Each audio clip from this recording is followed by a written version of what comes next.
할렐루야. 네, 이 새벽에 나오신 여러분 위에 우리 주님의 축복과 은혜가 넘치기를 간절히 바랍니다. 자, 이제 에스라 7장은 성전이 완공되어서 봉헌하고 이 6월절 절기까지 다 지켜서 정말 은혜가 충만한 그런 때로부터 좀 시간이 경과됩니다. 그러니까 1차 귀한 자들이 이렇게 이래서 스룹바벨 성전을, 두 번째 성전을 다시 세워서 이제 그런 우여곡절 끝에 하나님의 도움 가운데서 다리오 왕의 허락을 받고 이제 공사가 완공되어서 봉헌하고 즐거워했습니다. 이제 그리고 나서 시간이 좀 지나는데 2차 귀환 자들이 있습니다. 2차. 그러니까 바벨론에서 두 번째로 귀환하는 자들을 돌아오는데 그 우두머리가 바로 에스라라는 학자 겸 제사장이라고 성경이 소개됩니다. 그래서 하나님은 특별히 그 에스라를 보내서 그로 하여금 이스라엘의 영적 부흥운동을 일으키게 합니다. 왜냐하면 그들이 이렇게 외국에도 있었고 또 흩어져 살던 그들은 하나님의 율법을 많이 잊어버려서 하나님 말씀을 잃어버리고 그리고 이방인들의 영향하에 있었어요.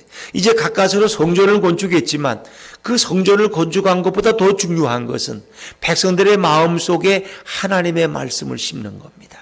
그들의 공허한 심령 속에, 빈 깡통 같은 심령 속에, 황폐한 심령 속에 하나님의 은혜가 임해야 되는 거예요. 그래서 그 일을 위해서 하나님의 보내심 받은 자가 바로 에스라였다. 근데 성경에서 보지만 에스라는 아주 명문 가문의 출신입니다.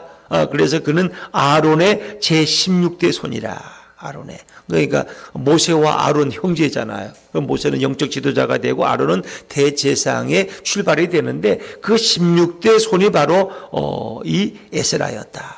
또 5절에 보니까 그는 비느하스의 14대 손이에요. 자, 우리 5절 말씀 한번 다시 읽어볼까요? 5절입니다. 5절 시작. 아비수아의 13대 손이요, 비느하스의 14대 손이요, 엘르아살의 15대 손이요, 대제사장 아론의 16대 손이라. 그가 아주 대제사장의 정통 가문의 출신이라는 거예요. 그러니까 그는 제사장이에요, 당연히. 그래서 그를 부르는 게 옛날 성경은 학사 겸 제사장. 근데 여기 오늘 보는 이 세 번역에는 학자. 성경을 연구하는 학자 겸 제사장을 겸한 자가 바로 이 에스라였다. 또 그는 바벨론 땅에서 서기관이라는 직위를 가지고 왕을 보필했던 그런 자 중에 하나라고도 이야기합니다. 근데 여기 나오는 14대손 비느하스는 누구냐? 여러분이 좀 성경을 거슬러 올라가면 민수기 25장 7절에 그들이 시딤이라는 곳에 거할 때 모압 여인들과 이스라엘 청년들이 음행하는 일이 일어났어요. 그래서 하나님이 그걸 보고 진노하셔서 연병을 일으켰는데 수천 명이 막 죽어가기 시작한 거예요. 근데 제사장인 비느하스가 창을 들고 나가서 지금 그런 연병 중에서도 어느 회막에서 이방 여인과 정을 통하고 있는 그들을 창으로 제압합니다. 죽이죠, 쉽게 말하면. 그러고 나서 연병이 멈춰요. 그래서 그 비느하스의 후손들은 다 제사장의 특권을 얻게 됩니다. 하나님이 특별한 은혜를 주셔요. 그런데 그 비느하스의 후손이 누구냐? 에스라였다는 거예요. 그들이 범죄할 때, 하나님의 말씀을 떠날 때, 그래서 하나님의 징계가 임할 때 그걸 바로 잡고 악을 회막에서 제거한 인물이 바로 비느하스예요. 그러니까 어찌 보면 그런 명문 가문의 출신이었다. 자, 우리 다시 7장 1절로 한번 들어가 볼까요? 7장 1절입니다. 시작. 2일 후에 바사왕 아득사스다가 왕위에 있을 때에 에스라라 하는 자가 있으니라. 그는 스라야의 아들이요, 아사라의 손자요, 힐기야의 증손이요. 힐기야도 당연히 대제사장을 지낸 이들이죠. 그래서 아닥사스다 왕이 다스릴 때, 아닥사스다 왕은 다리오 왕 그 후에 그 나라를 통치한 파사 제국의 왕이었는데 이제 그 시대에 에스라가 그의 도움을 입어서 다시 예루살렘으로 돌아오는 이제 그런 내용이 소개되는데 과연 에스라라는 인물이 어떤 인물일까? 그는 돌아와서 백성들의 신앙 개혁 운동을 일으키고 또 느헤미야 8장에 보면 수문학 광장에서 백성들을 모으고 하나님의 말씀을 선포함으로써 영적인 대부흥 운동을 일으킨 인물이 바로 에스라였습니다. 느헤미야와 에스라가 이제 그런 엄청난 일들을 감당하는데, 자, 우리 에스라에 대한 설명이 6절에 가장 잘 나와 있어요. 6절을 한번 다시 읽어볼까요? 6절입니다. 시작. 이 에스라가 바벨론에서 올라왔으니 그는 이스라엘의 하나님 여호와께서 주신 모세 율법에 익숙한 학자로서 그의 하나님 여호와의 도우심을 입음으로 왕에게 구하는 것은 다 받는 자이더니, 그런 특별히 이제 파사 제국시도 바벨론 땅에 거주하던 그런 사람이었는데, 여호와께서 주신 율법에 익숙한, 아주 율법에 능통한 그런 성경학자예요. 또 그런 하나님의 도우심을 늘 입는 자예요. 하나님이 그에게 은혜를 베푸시고 하나님 앞에서 도우심을 입어서 왕과 아주 막역한 사이야. 그 왕의 신임을, 그러니까 다시 말하면 아닥사스다 왕이죠. 그 아닥사스다 왕의 에스라가 요구하는 것은 왕이 다 허락할 정도로 아주 막연한 사이였다는 거예요. 그러니까 하나님이 특별히 에스라를 귀하게 쓰신 거예요. 마치 다니엘을 쓰시듯이 이방 땅에서 왕들의 총애를 입게 했다는 거예요. 그런데 그 왕들이 하나님을 경외하는 왕들이었어. 아닥사스다 왕이 하나님을 너무너무 경외해. 그래서 에스라에게 돌아갈 수 있는 모든 여건을 주고, 그 갈 때 조서를 내려서 에스라가 요구하는 것은 뭐든지 다 내줘라. 우리 궁중 창고까지 열어서 그가 원하는 건 뭐든지 다 주라. 창고지기에게 조서를 내릴 정도로. 그리고 에스라가 돌아가서 우리가 읽었지만은 그 예루살렘 주변의 재판장들과 법관들을 다 임명하고 그들이 잘못하면 그들을 징계할 권한까지 주는 거예요. 그 재판장을 임명할 권한이라는 건 막강한 권한을 주는 거예요. 그만큼 아닥사스다 왕의 총애를 입었더니 너는 돌아가서 내 명령과 너희 하나님 여호와의 명령을 준수하고 준행해서 그 백성들이 하나님을 잘 경외하도록 하라는 거예요. 그리고 돌아가서 내가 준 그 예물을 가지고 하나님의 성전에 드리라는 거예요. 참 이 특별한 은혜죠. 그래서 하나님이 이 시대에 에스라와 같은 인물을 세워서 귀하게 사용하시는 거예요. 그가 아닥사스다 왕 제7년에 예루살렘으로 올라왔다는 겁니다. 8절에 보니까 이 에스라가 올라왔으니 왕의 제7년 5째 달이라. 그리고 그는 많은 백성들과 함께 예루살렘에 도착하는데, 자, 우리 9절 말씀을 먼저 읽고 19절입니다. 9절 시작. 첫째 달 초하루에 바벨론에서 길을 떠났고 하나님의 선한 손에 도우심을 입어 5째 달 초하루에 예루살렘에 이르니라. 그러니까 무려 첫째 달, 5째 달 무려 한 5개월 정도 시간이 걸려요. 5개월. 5개월. 1월 1일 출발해서 5월 1일 도착하는 이런 일들. 그러니까 거기에는 이제 2차에 귀환할 때 많은 어린이들, 노약자들, 많은 사람들, 제사장, 레위인들을 끌고 2차 귀환을 하는데 그 행진은 빠를 수가 없어요. 또 그가 돌아올 때 왕과 자문관들이 하나님 앞에 드린 또 헌물이 있고 거기 백성들이 또 많은 예물을 줬어. 그래서 그걸 가지고 하나님 앞에 가서 예물을 드리고 또 성전을 잘 관리하라는, 그래서 그 많은 재물을 가지고 돌아오기 때문에 그 행진 속도가 느릴 수밖에 없었다는 거예요. 5개월이 걸려서 그런 예루살렘으로 돌아왔어요. 근데 그가 돌아와서 한 결심이 있어요. 이제 그게 제일 중요한데 10절 말씀을 한번 읽어볼까요? 10절입니다. 10절 시작. 에스라가 여호와의 율법을 연구하여 준행하며 율례와 규례를 이스라엘에게 가르치기로 결심하였었더라. 에스라가 놀라운 결심을 했어요. 여호와의 율법을 연구하기로 결심했어요. 연구. 그는 성경학자인데 더 열심히 말씀을 연구하는 거예요. 그리고 그것을 실천하기로 결심했어요. 말씀을 듣기만 할 뿐 아니라 실천하는 사람이에요. 또 율례와 규례를 이스라엘에게 가르치기로, 그런 가르치는 교사가 되기로 결심했어요. 그렇게 결심했다. 그가 선한 뜻을 품었다는 거예요. 여러분의 인생에 우리가 어떤 새로운 결심을 할 수가 있어요. 결심. 내가 친구들을 자주 만났는데 그 모임이 그렇게 아름다운 모임이 아니야. 돌아오면 늘 후회가 돼. 그래도 이제 심심하니까 친구들 만나 좋으니까 만나는데 별로 내가 영적으로 유익이 안 돼. 그럼 새해에는 내가 그 친구들을 만나지 않기로 결심할 수 있는 거예요. 왜? 나의 영적 유익을 위해서. 그럴 수 있어. 왜? 내게 신앙 영향을, 좋은 영향을 못 주니까. 그래서 내가 대신 내게 신앙적 영향을 줄 수 있는 사람을 만나기로 내가 결심할 수 있어요. 그렇죠? 어떤 결심. 내가 정말 참 어렵지만 내가 새벽 기도에 한번 나가겠다는 이런 결심도 있을 수 있고. 그렇죠? 내가 주일을 자주 빠지는데 내가 올해는 주일을 내가 성수해서 하나님 앞에 예배하는 일을 정말 내가 열심을 다하겠다. 이런 결심도 있어.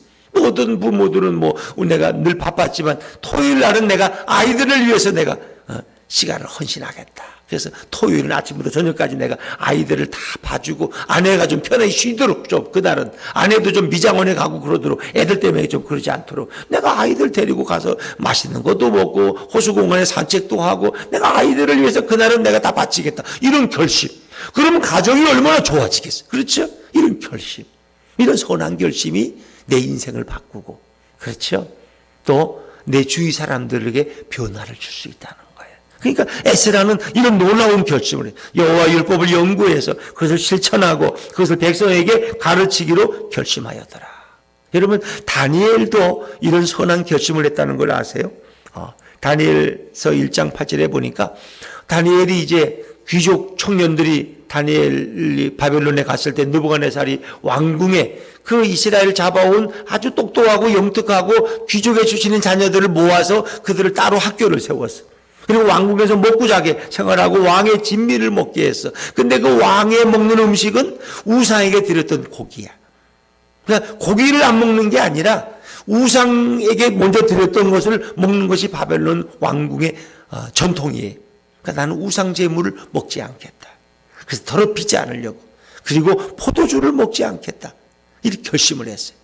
이 뜻을 정하여서 다니엘이 뜻을 정하여 왕의 음식과 그가 마시는 포도주로 자기를 더럽히지 아니하고 뜻을 정한 거예요. 그리고 황관자에게 나는 채식과 물만 먹겠다. 이렇게 해서 10일 동안 시험을 해봐라 그랬더니 10일 동안 고기를 안 먹어도 오히려 채식만 먹었는데 얼굴이 더 건강하고 윤택해. 황관자의 허락을 해서 그 뜻을 정한 거야.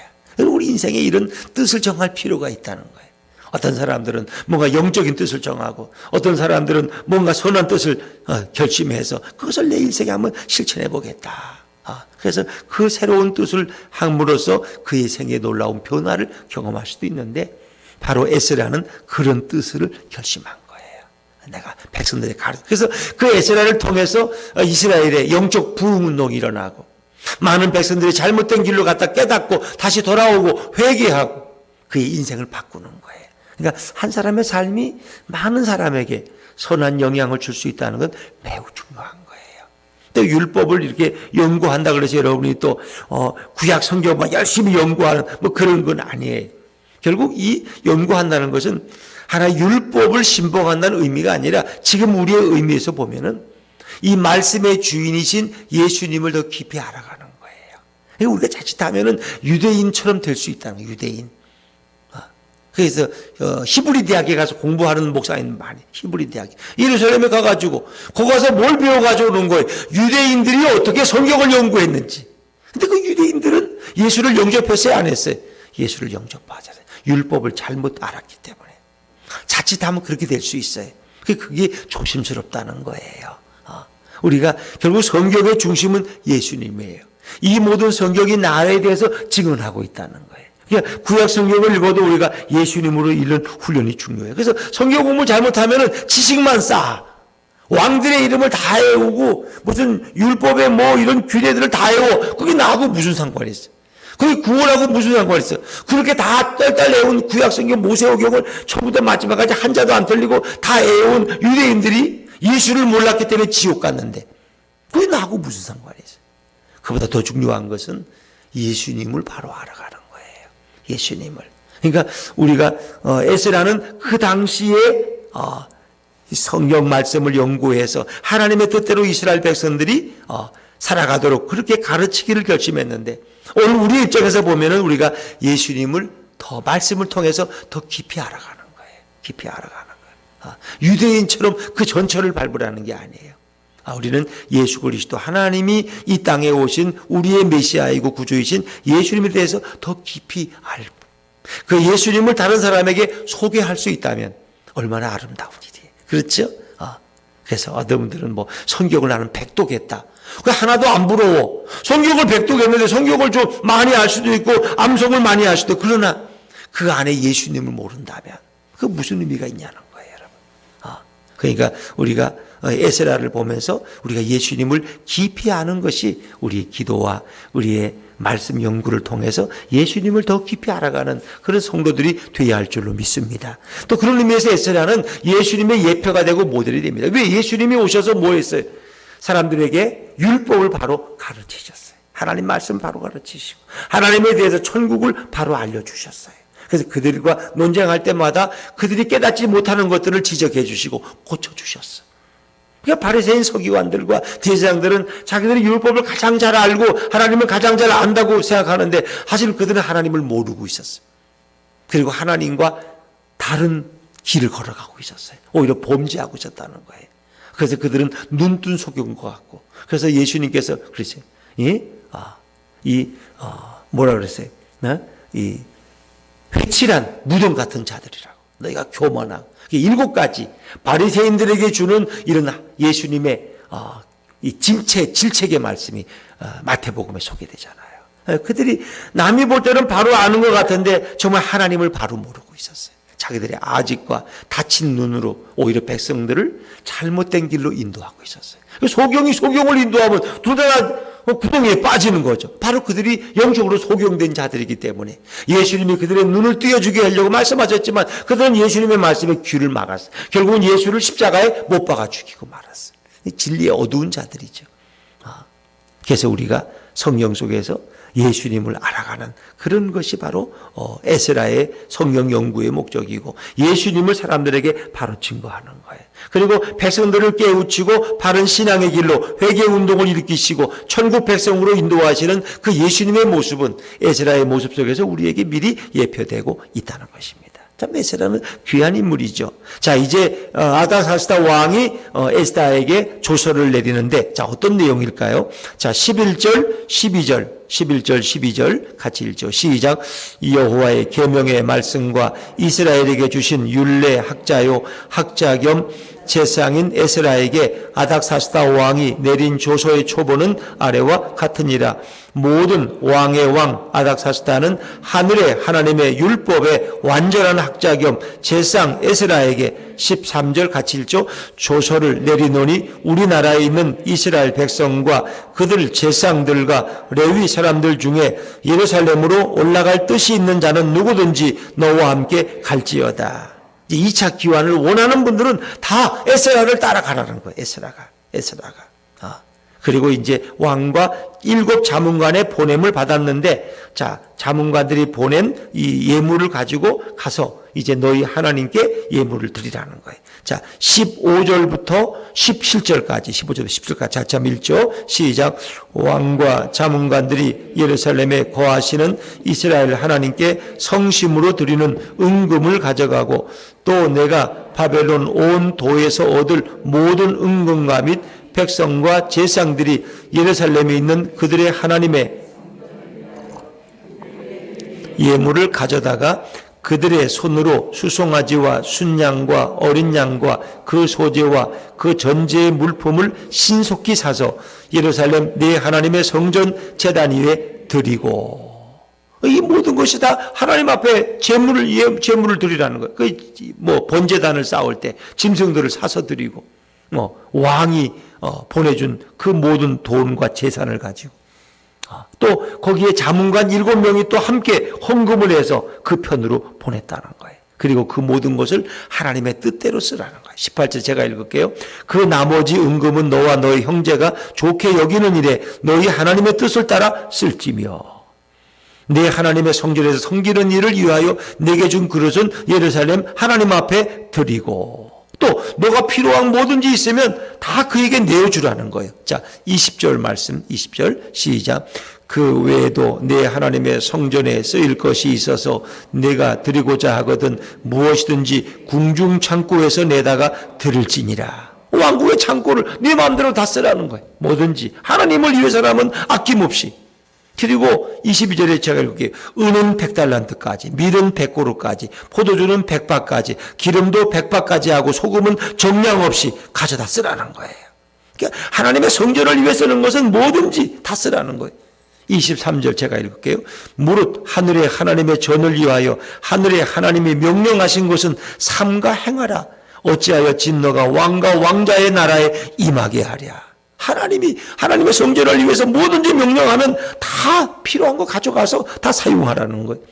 그렇게 안 하면 혹시 나와 우리 왕자들에게 하나님의 진노가 임할지 모르니까 너희는 하나님께 잘 하라는 거예요.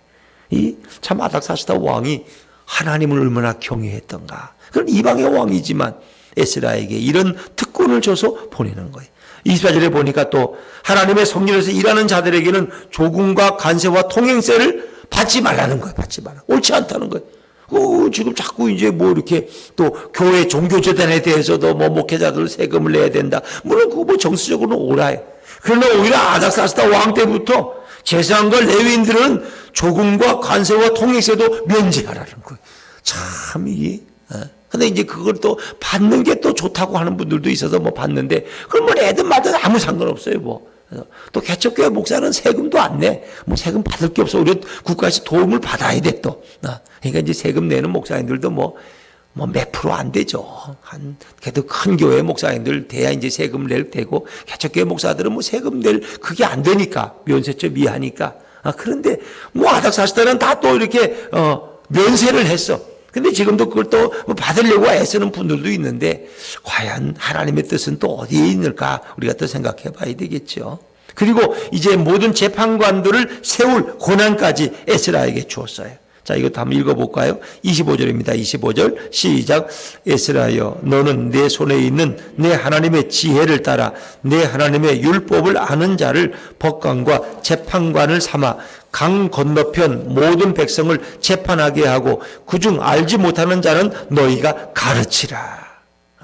하나님의 율례를 아는 자들에게 법관과 재판관을 세워서 그들이 백성을 가르치고 바른 재판을 하게 하라. 그러니까 오늘날로 말하면 정말 예수님을 아는 그런 재판관들이 있어야 돼. 하나님을 잘 아는 장관들이 있어야 돼. 국회의원들이 있어야 되고 위정자들이 있어야 돼. 그래야지 그들이 하나님의 뜻대로 나라를 잘 이끌어갈 수 있다는 거예요. 만약에 하나님의 명령과 왕의 명령을 어기는 자들이 있으면 어떻게 해요? 그들을 죽이거나 귀양 보내거나 가산을 몰수하거나 옥에 가둘지라. 이런 권한까지 누구에게? 에스라에게 줬다는 거예요. 26절에 보니까. 참. 이 아닥사스다 왕의 신임을 받았는데 이 모든 것이 누구로부터 나온 거예요? 하나님으로부터. 하나님께서 아닥사스다 왕의 마음을 움직여서 에스라에게 특별한 권한을 주고 그리고 백성들을 이끌고 2차 귀환해서 예루살렘 재건운동, 부흥운동을 일으키게 합니다. 그러니까 1차 귀환한 사람들 누구예요? 거기 이제 뭐 스룹바벨 총독과 여수와 제사장 이런 사람들은 성전을 세운 일에 쓰임 받았는데 두 번째로 이제 파송되는 이 느헤미야나 에스라 같은 사람들은 백성들의 영적 심령을 부흥시키는 그래서 영적인 부흥운동 그들의 영혼 속에 하나님을 심고 말씀으로 나라를 세우는 일을 두 번째로 시작하는 거예요. 자, 그래서 에스라가 마지막에 고백을 하는데 뭐라고 고백을 하는지 자, 우리 27절, 28절 한번 읽어볼까요? 27절, 28절입니다. 시작. 우리 조상들의 하나님 여호와를 송축할지로다. 그가 왕의 마음에 예루살렘 여호와의 성전을 아름답게 할 뜻을 두시고 또 나로 왕과 그의 보좌관들 앞과 은혜를 얻게 하셨도다. 내 하나님 여호와의 손이 내 위에 있으므로 내가 힘을 얻어 이스라엘 중에 우두머리들을 모아 나와 함께 올라오게 하였노라. 아멘. 올라온다는 것은 이 바벨론 파사 제국에서 예루살렘으로 올라오는 예루살렘이 지대가 높으니까 올라오는 거예요. 근데 여호와의 손이 내 위에 있어서 내가 힘을 얻어. 하나님은 어떤 분이냐? 우리 예수님은 우리에게 힘을 주시는 분이에요. 그리고 사람들의 마음을 감동시켜서 사람들에게 은혜를 입게 하시는 분이 바로 우리 예수님이시다. 그리고 예수님의 도움의 손이 바로 여러분 머리 위에 여러분 상 가운데 늘 동행하실 줄로 믿습니다. 그래서 참으로 에스라라는 인물은 어찌 보면 이 땅에 오셔서 예수님이 우리에게 하나님의 말씀을 바로 가르치시고 천국 운동을 일으키신 것처럼 그런 일들을 하실 예수님의 사역을 미리 예표하고 있고 그렇죠. 예수님이 오셔서 뭐라고 말씀하셨어요? 옷 두 벌 있는 자에는 한 벌. 또 뭐 병정들이 와가지고 우리가 너무 많은 것을 강탈했습니다. 그러면 그 너희가 회개하고 나눠주라는 거예요. 그래서 많은 사람들이 예수님에게 와서 이렇게 묻고 또 바른 하늘의 뜻을 깨닫고 돌아가서 그들이 회개하고 바른 삶을 살고 그리고 천국에 대해서 눈을 뜨게 된 것이 우리 예수님이 이 땅에 오셔서 하신 가르침의 사역이었어요. 예수님은 회당에서 늘 가르치셨어요. 갈릴리 나사렛 회당에 가서도 누가복음 4장의 말씀을 에서 보면 그 이사야서의 말씀을 읽으면서 백성들을 가르치시고 그들을 바른 길로 인도하셨다. 그래서 오늘도 우리가 예수님을 더 깊이 알고 예수님에 대한 그 사모함을 가지고 살아가는 마음이 가장 아름다운 마음이에요. 오늘 에스라의 영적 부흥운동이 오늘 우리들을 통해서도 우리의 심령 속에 새로운 결단을 통해서 예수님을 더 깊이 알아가고 그리고 예수님의 말씀 안에 순종해 나아가는 복된 인생들 되어지시기를 주님의 이름으로 축원합니다.